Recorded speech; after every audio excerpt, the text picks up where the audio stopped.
Welcome to YouTube channel GK GS with Manish sir. आज 15 अक्टूबर 2023 है और आज की जितने भी महत्वपूर्ण करंट अफेयर होंगी वो हम इस वीडियो में डिस्कस करेंगे। इस वीडियो का पीडीएफ आपको टेलीग्राम पे मिलेगा जिसका लिंक वीडियो की डिस्क्रिप्शन बॉक्स में है साथियों। तो आइए शुरू करते हैं आज का महत्वपूर्ण करंट अफेयर। आज का पहला प्रश्न साथियों है, विश्व प्रवासी पक्षी दिवस कब मनाया जाता है साथियों? तो साथियों विश्व प्रवासी पक्षी दिवस मनाया जाता है 14 अक्टूबर को। साथियों कब मनाया जाता है विश्व प्रवासी पक्षी दिवस? तो 14 अक्टूबर को मनाया जाता है। और थीम क्या था इस बार के विश्व प्रवासी पक्षी दिवस का? तो वाटर सस्टेनिंग वर्ल्ड लाइफ। क्या थीम था? वाटर सस्टेनिंग वर्ल्ड लाइफ इस बार का थीम था साथियों। देखो, विश्व प्रवासी पक्षी दिवस वर्ष में 2 बार मनाया जाता है। इस बार साथियों 13 मई को और 14 अक्टूबर को विश्व प्रवासी पक्षी दिवस के रूप में मनाया गया है। अब इस महीने में और कौन कौन से महत्वपूर्ण दिवस मनाए गए हैं? तो विश्व दृष्टि दिवस मनाया गया है 12 अक्टूबर को। अंतर्राष्ट्रीय वृद्धजन दिवस मनाया गया है 1 अक्टूबर को। विश्व शाकाहारी दिवस कब मनाया गया है? तो 1 अक्टूबर को मनाया गया है साथियों। अंतर्राष्ट्रीय कॉफी दिवस मनाया गया है 1 अक्टूबर को। साथियों विश्व कॉफी संस्थान कहाँ है साथियों? तो ये बताना है कॉफी कमेंट बॉक्स में आपको साथियों कि कॉफी वाला संस्थान वर्ल्ड में कहाँ है और भारत में कहाँ है। अंतर्राष्ट्रीय अहिंसा दिवस मनाया जाता है 2 अक्टूबर को। विश्व आवास दिवस मनाया जाता है 2 अक्टूबर को। विश्व प्रकृति दिवस मनाया जाता है 3 अक्टूबर को। विश्व पशु कल्याण दिवस 4 अक्टूबर। विश्व शिक्षक दिवस कब मनाया गया है? तो 5 अक्टूबर को मनाया गया साथियों। विश्व कपास दिवस 7 अक्टूबर को। भारतीय वायुसेना दिवस 8 अक्टूबर को। विश्व डाक दिवस 9 अक्टूबर को।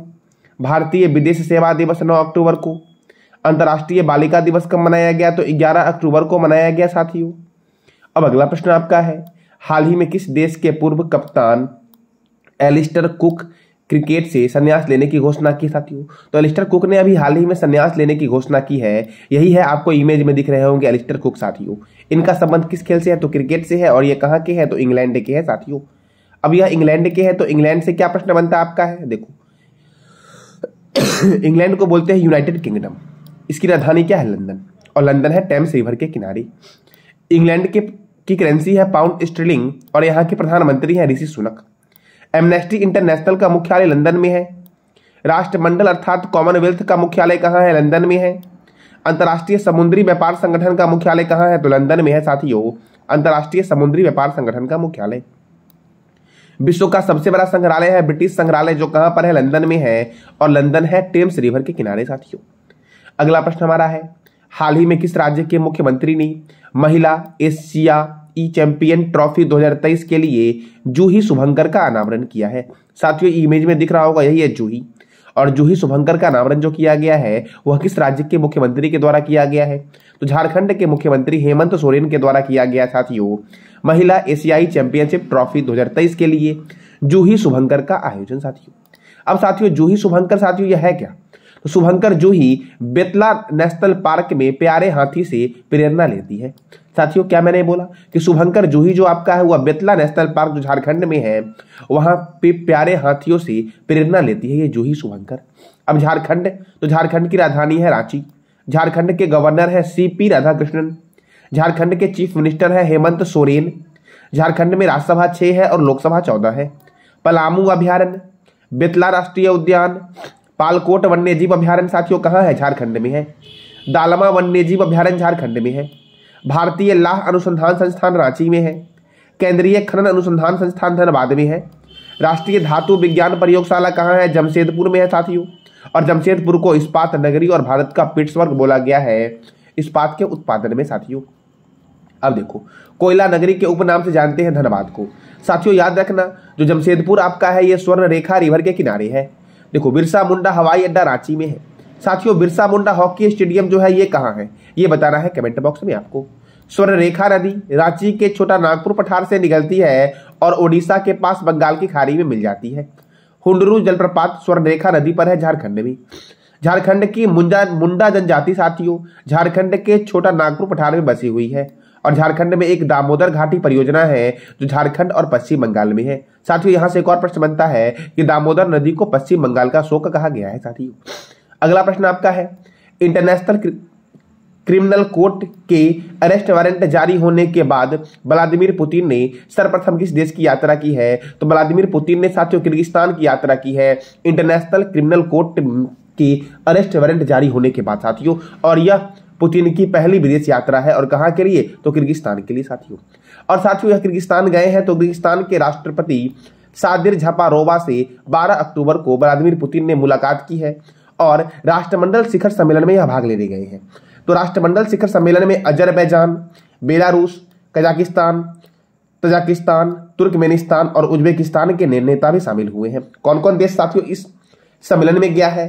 तो Azerbaijan, Belarus, Kazakhstan, Tajikistan, Turkmenistan और उज्बेकिस्तान के नेता भी साथियों इसमें शामिल हुए हैं।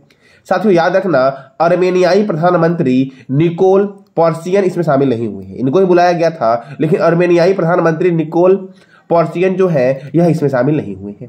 अब रूस के साथियों राष्ट्रपति व्लादिमीर पुतिन गए हैं तो रूस के बारे में जानते हैं कि रूस की राजधानी है मॉस्को, रूस की करेंसी है रशियन रूबल, रूस के राष्ट्रपति कौन है? Vladimir Putin. रूस कृत्रिम उपग्रह को अंतरिक्ष में प्रक्षेपित करने वाला दुनिया का पहला देश बना है।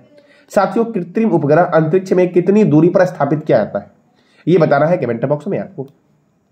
अंतरिक्ष में जाने वाले प्रथम व्यक्ति थे मेजर यूरी गॉगरिन जो रूस के हैं। अंतरिक्ष में तैरने वाला प्रथम व्यक्ति था एलेक्सी लेनेवो जो रूस का है। अंतरिक्ष में जाने वाली प्रथम महिला है वैलेंटीना तेरेस्कोवा, ये भी रूस की है। और साथियों रूस के राष्ट्रपति रहते हैं क्रेमलिन में। कहां पर? तो क्रेमलिन में। रूस का राष्ट्रीय चिन्ह है डबल हेडेड ईगल साथियों। रूस क्षेत्रफल की दृष्टि से दुनिया का सबसे बड़ा देश है साथियों। जनसंख्या की दृष्टि से दुनिया का सबसे बड़ा देश जो आपका है वो अपना प्यारा देश भारत है साथियों। सबसे लंबा नदी मुहाना है ओब नदी का मुहाना जो रूस में है। सबसे बड़ी झील है कैस्पियन सागर झील जो रसिया में है साथियों। देखो सबसे गहरी झील है बैकाल झील। रूस के संसद का नाम क्या है? ड्यूमा साथियों रूस के संसद का नाम है। साथियों जापान के संसद का नाम क्या है ये बताना है कमेंट बॉक्स में आपको। कैस्पियन सागर साथियों रूस में है, कजाकिस्तान में है, तुर्कमेनिस्तान में है, अजरबैजान में है और ईरान में फैला हुआ है। तो ऐसे भी आपसे एग्जाम में पूछ लेगा कि कैस्पियन सागर झील जो आपका है वो कौन से देशों में फैला नहीं है, तो ठीक कर लेना आप कौन कौन से फैला है ये जान लो। रूस, कजाकिस्तान, तुर्कमेनिस्तान, अजरबैजान और ईरान में साथियों। ओनेगा झील किस राज्य में है? तो रूस में है ओनेगा झील साथियों। कहां पर है? रूस में। और रूस के राष्ट्रपति का नाम क्या है? Vladimir Putin.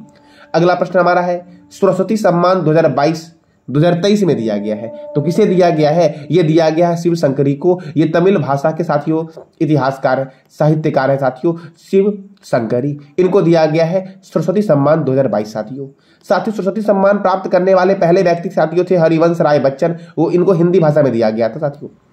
हरिवंश राय बच्चन को सरस्वती सम्मान साथियों सबसे पहले दिया गया था। और सबसे महिला में साथियों अगर पूछे पहले सबसे पहले किसे दिया गया था तो महिला में बाला मणि अम्मा को दिया गया था सबसे पहले साथियों सरस्वती सम्मान। और 2022 का किसे दिया गया है? शिव शंकरी को दिया गया है। याद रखना 23 में दिया गया है साथियों 2022 वाला। अब देखो पहला सरस्वती सम्मान हिंदी के साहित्यकार के लिए दिया गया था डॉक्टर हरिवंश राय बच्चन को। साथियों इसमें क्या दिया जाता है? तो एक प्रशस्ति पत्र दिया जाता है। क्या दिया जाता है? तो एक प्रशस्ति पत्र दिया जाता है और 15 लाख रुपए का पुरस्कार भी दिया जाता है। एक प्रशस्ति पत्र और 15 लाख रुपए का पुरस्कार। साथियों इन्हें जो दिया गया है शिव शंकरी को, इनका एक आत्मकथा है जिसका नाम है सूर्य वाम सम। क्या नाम है? सूर्य वाम सम नाम है और यह तमिल भाषा में साथियों लिखा गया है। इन्हीं के लिए इन्हें पुरस्कार दिया गया है और यह पुरस्कार देता है के बिरला फाउंडेशन साथियों। यह पुरस्कार 8वीं अनुसूची के तहत मान्यता प्राप्त 22 भाषाओं में दिया जाता है। अब साथियों हमारा अगला प्रश्न है 11वां सुल्तान जौहर कप का आयोजन किस देश में होगा साथियों तो यह मलेशिया में होगा। जानते हैं पहले किस देश में होगा? मलेशिया में होगा। मलेशिया में कहां होगा साथियों? मलेशिया में साथियों ये होगा जोहोर में। कहां पर होगा? जोहर में होगा। कहां पर साथियों होगा ये? मलेशिया में। मलेशिया के जोहर में इसका आयोजन किया जाएगा और यह टूर्नामेंट साथियों 27 अक्टूबर से 4 नवंबर तक चलेगा। इस साल साथियों इस संस्करण में 8 टीमें होगी। और सुल्तान जौहर कप का संबंध साथियों किस खेल से है? तो जौहर कप का संबंध हॉकी से है और ये कहां पर होगा? जोहोर में साथियों इसका आयोजन होगा। मलेशिया के जोहोर में जौहर कप का आयोजन साथियों। अब मलेशिया में होगा तो मलेशिया की राजधानी क्या है? कुआलालंपुर है। मलेशिया के प्राइम मिनिस्टर कौन है? अनवर इब्राहिम है मलेशिया के प्राइम मिनिस्टर। और मलेशिया की करेंसी क्या है? मलेशियन रिंगिट है मलेशिया की करेंसी साथियों। खून रामलीला जो होता है वो मलेशिया में ही होता है, खून रामलीला।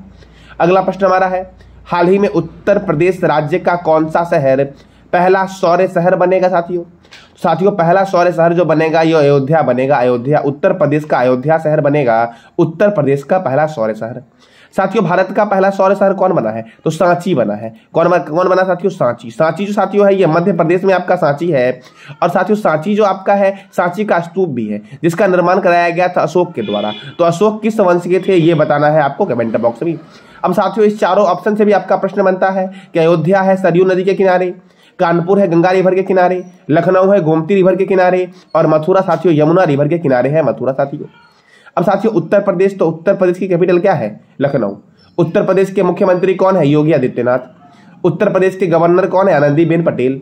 यहाँ पर राज्यसभा 31 है और लोकसभा 80 है। दुधवा राष्ट्रीय उद्यान, बखीरा वन्यजीव अभ्यारण्य किस राज्य में है? उत्तर प्रदेश में। पिलभित राष्ट्रीय उद्यान, रामगंगा परियोजना रामगंगा नदी पर है उत्तर प्रदेश में। रिहंद परियोजना रिहंद नदी पर है। शारदा परियोजना शारदा और गोमती नदी पर है। भारतीय चीनी तकनीकी संस्थान कानपुर में है। भारतीय दलहन शोध संस्थान कहां पर है? तो कानपुर में है साथियों। औद्योगिक विश्व विज्ञान अनुसंधान केंद्र लखनऊ में है। केंद्रीय औषधि अनुसंधान केंद्र लखनऊ में है। केंद्रीय वनस्पति अनुसंधान केंद्र लखनऊ में है। और साथियों उत्तर प्रदेश का एक प्रयागराज शहर है, वहां की पुलिस ने वरिष्ठ नागरिकों की सहायता के लिए सवेरा योजना की शुरुआत की है। कौन सी योजना की शुरुआत की है? सवेरा योजना की साथियों। अब अगला प्रश्न हमारा है, सेना के कमांडर सम्मेलन का आयोजन कहां होगा? तो सेना के कमांडर सम्मेलन का आयोजन होगा नई दिल्ली में। कहां पर होगा? नई दिल्ली में साथियों। और साथियों केंद्रीय रक्षा मंत्री राजनाथ सिंह साथियों इसमें शामिल होंगे। अब साथियों नई दिल्ली में होगा, तो नई दिल्ली से हमारे बहुत सारे प्रश्न बनते हैं एग्जाम के पॉइंट ऑफ व्यू से, जैसे कि telecom regulatory authority of India का हेडक्वार्टर नई दिल्ली में है। यूनियन पब्लिक सर्विस कमीशन का हेडक्वार्टर नई दिल्ली में है। बॉर्डर सिक्योरिटी फोर्स का हेडक्वार्टर नई दिल्ली में है। Oil and natural gas corporation का हेडक्वार्टर नई दिल्ली में है। Table tennis federation of India का हेडक्वार्टर नई दिल्ली में है। ऑल इंडिया फुटबॉल फेडरेशन का हेडक्वार्टर कहाँ है? नई दिल्ली में साथियों। देखो साथियों केंद्रीय रिजर्व पुलिस बल सीआरपीएफ की स्थापना हुई थी 1939 को। राष्ट्रीय क्रेडिट कोर अर्थात एनसीसी की स्थापना हुई थी 1948 में। भारत तिब्बत सीमा पुलिस ITBP Indian Tibetan border police की स्थापना हुई थी 1962 में। सीमा सुरक्षा बल बीएसएफ की स्थापना हुई 1965 में। राष्ट्रीय सुरक्षा गार्ड एनएसजी की स्थापना हुई 1984 में। केंद्रीय औद्योगिक सुरक्षा बल सीएसएफ की स्थापना हुई 1969 को साथियों। और ये सब का मुख्यालय कहाँ है? नई दिल्ली में। हुमायूं के मकबरे का निर्माण हाजी बेगम के द्वारा करवाया गया था और यह नई दिल्ली में है। सफदरगंज के मकबरे का निर्माण सुजाउद्दौला के द्वारा करवाया गया था, यह नई दिल्ली में है। खिड़की मस्जिद का निर्माण गयासुद्दीन तुगलक के द्वारा करवाया गया था और यह कहां पर है? नई दिल्ली में साथियों। हुमायूं का मकबरा, कुतुब मीनार को 1993 में और लाल किला को 2007 में यूनेस्को की वर्ल्ड हेरिटेज साइट सूची में शामिल किया गया है। हुमायूं का मकबरा और कुतुब मीनार को 1993 में और लाल किला को 2007 में यूनेस्को की वर्ल्ड हेरिटेज साइट में शामिल किया गया है साथियों। तो ये था आज का हमारा महत्वपूर्ण करंट अफेयर। कल मैंने आपसे 3 प्रश्न किया था। पहला था हमारा रेलवे बोर्ड की पहली महिला अध्यक्ष कौन बनी है? तो जया वर्मा सिन्हा बनी है। पिलभित नेशनल पार्क किस राज्य में है? उत्तर प्रदेश में है। और तमिलनाडु में राज्यसभा सीट कितना है? तो 18 है साथियों आज का हमारा 3 प्रश्न है जिसका जवाब देना है कमेंट बॉक्स में आपको। विश्व पशु कल्याण दिवस कब मनाया गया है? बेतला राष्ट्रीय उद्यान किस राज्य में स्थित है? और रूस के राष्ट्रपति के निवास स्थान को क्या नाम दिया गया है? तो इस तीनों प्रश्न का जवाब देना है कमेंट बॉक्स में आपको साथियों। ये था आज का हमारा महत्वपूर्ण करंट अफेयर। जानकारी अच्छी लगी तो चैनल को लाइक करें, शेयर करें और सब्सक्राइब करें। धन्यवाद।